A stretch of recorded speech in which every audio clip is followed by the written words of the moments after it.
നമസ്കാരം. തലസ്ഥാനത്ത് global science ഫെസ്റ്റിവലിന് തുടക്കമാകുന്നു. 18 പവലിയനുകളിലായി 51 അതിശയ കാഴ്ചകൾ അരങ്ങേറുന്നു എന്ന് വേണമെങ്കിൽ പറയാം. ഇനി ഒരു മാസം നീണ്ടു നിൽക്കുന്ന സയൻസിൻ്റെ ആഘോഷം പൊടിപൊടിക്കാൻ പോവുകയാണ് തിരുവനന്തപുരത്ത് എന്ന് വേണമെങ്കിൽ പറയാം.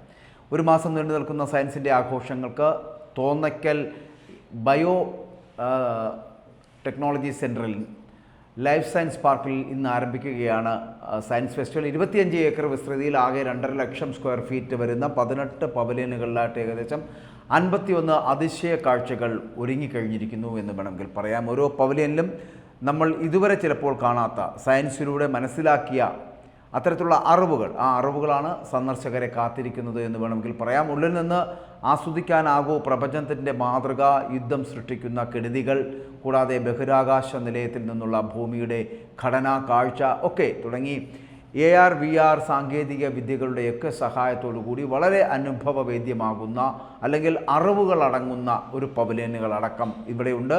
ദിനോസറിൻ്റെ യഥാർത്ഥ വലിപ്പത്തിലുള്ള അസ്ഥികൂട മാതൃക അടക്കം ഒക്കെ ഇവിടെ സൃഷ്ടിച്ചിട്ടുണ്ട് എന്നാണ് വേണമെങ്കിൽ പറയാം. HMS ബീഗിൾ കപ്പലിൻ്റെ മാതൃകയും മ്യൂസിയം ഓഫ് ദ മൂണുമൊക്കെ സന്ദർശകർക്ക് വിജ്ഞാനവും ഒപ്പം തന്നെ വിനോദവും നൽകുന്നതായിരിക്കും എന്നുള്ള കാര്യത്തിലും സംശയമില്ല. കാരണം ബംഗളൂരിലെ വിശ്വേശ്വരയ്യ മ്യൂസിയത്തിൽ നമുക്കറിയാം അവിടെ സഞ്ചരിക്കുന്ന എക്സിബിഷൻസ് ആയിട്ടുള്ള സീഡ്സ് ഓഫ് കൾച്ചർ അടക്കം കാഴ്ചകൾ വേറെയുമുണ്ട് ഇവിടെ കാണാനായിട്ട് എന്ന് വേണമെങ്കിൽ പറയാം. അത്തരത്തിലൊരു വലിയ സങ്കേതം. ലൈഫ് സയൻസ് എന്ന വിഷയത്തെ അടിസ്ഥാനമാക്കിയുള്ള ഈ അറിവുകളുടെ ഒരു ആഘോഷം, അത്തരത്തിലൊരു ആഘോഷം കൂടിയാകുകയാണ് ഗ്ലോബൽ സയൻസ് ഫെസ്റ്റിവൽ കേരള എന്നാണ് നമുക്ക് അറിയാൻ കഴിയുന്നത്. തിങ്കളാഴ്ച വൈകിട്ട് മുഖ്യമന്ത്രി പിണറായി വിജയനാണ് ഫെസ്റ്റിവലിൻ്റെ ഉദ്ഘാടനം നിർവഹിക്കുന്നത്. അതോടുകൂടി ഫെസ്റ്റിവൽ ആരംഭിക്കുകയായി. ഒപ്പം ധനകാര്യമന്ത്രി KN ബാലഗോപാൽ അടക്കമുള്ളവർ പങ്കെടുക്കുന്നു ഉദ്ഘാടന ചടങ്ങിന് എന്നാണ് അറിയാൻ കഴിയുന്നത്. നാസയിൽ നിന്നുള്ള ശാസ്ത്രജ്ഞയായിട്ടുള്ള മധുലിക ഗുഹാത്തക്കുർത്ത മുഖ്യ അതിഥിയാകുന്ന വേദിയായിരിക്കും ഇത്. ഉദ്ഘാടന ചടങ്ങിന് ശേഷം വലിയ കലാപരിപാടികളടക്കം അവതരിപ്പിക്കുന്നുണ്ട്. സംഗീത പരിപാടിയൊക്കെ അരങ്ങേറുന്നുണ്ട്.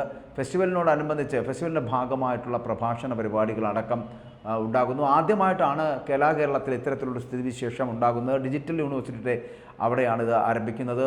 തോന്നയ്ക്കലിലാണ് ഇത്തരത്തിലുള്ള ഒരു പുതിയ സംരംഭത്തിന് തുടക്കം കുറിക്കുന്നത്.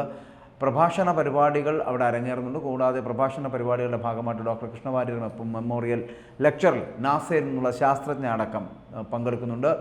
ഡോക്ടർ മധുലിക ഗുഹാത്തക്കുർത്ത സംസാരിക്കും വേദികളിൽ. സാംസ്കാരിക പരിപാടികളിലടക്കം ചലച്ചിത്ര താരങ്ങളടക്കമുള്ളവർ പങ്കെടുക്കുന്നു. അത്തരത്തിലൊരു വലിയ ഫെസ്റ്റിവലിന് തന്നെയാണ് തുടക്കം കുറിക്കുന്നത്.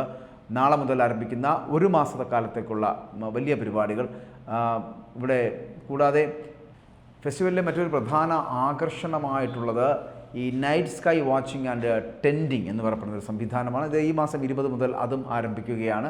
ഇവിടെ മുൻകൂട്ടി തീരുമാനിക്കപ്പെട്ട ദിവസങ്ങളിൽ മാത്രമാണ് ഇത്തരത്തിലുള്ള night sky watching and tending എന്ന് പറയപ്പെടുന്ന സംവിധാനം ഉണ്ടാവുക. ഇങ്ങനെ ഫെസ്റ്റിവലിൻ്റെ പലതരത്തിലുള്ള പ്രവർത്തനങ്ങൾ അവിടെ പുരോഗമിക്കുകയാണ്. ഇന്ന് ഉദ്ഘാടനം നടക്കുന്നതോടുകൂടി നാളെ മുതൽ വലിയ രീതിയിലുള്ള എക്സിബിഷനാണ് നടക്കാൻ പോകുന്നത്. ചിലപ്പോൾ ഇന്ന് വരെ കേരളം കണ്ടിട്ടുള്ളതിൽ വച്ച് ഏറ്റവും ശാസ്ത്രലോകത്തെ അത്ഭുതങ്ങൾ ഉൾപ്പെടുത്തിക്കൊണ്ടുള്ള ഒരു പരിപാടിക്കാണ് തുടക്കം കുറിക്കുന്നത്. ഇതിന് ശേഷമുള്ള കാര്യങ്ങൾ, അതായത് ഒരു മാസം നീണ്ടു നിൽക്കുന്ന വലിയ ഒരു പരിപാടിക്കാണ് തുടക്കം കുറിക്കുന്നത്. കേരളത്തിൻ്റെ സാംസ്കാരിക മണ്ഡലത്തിൽ, ശാസ്ത്ര മണ്ഡലത്തിലൊക്കെ വലിയ മാറ്റങ്ങൾ ഉണ്ടാക്കാൻ ഉതകുന്ന തരത്തിലുള്ള ഒരു പ്രവർത്തന മേഖലയായിരിക്കും, അല്ലെങ്കിൽ ഒരു വലിയ സയൻസ് ഫെസ്റ്റിവലായിരിക്കും തുടങ്ങാൻ പോകുന്നത് എന്നാണ് അറിയുന്നത്.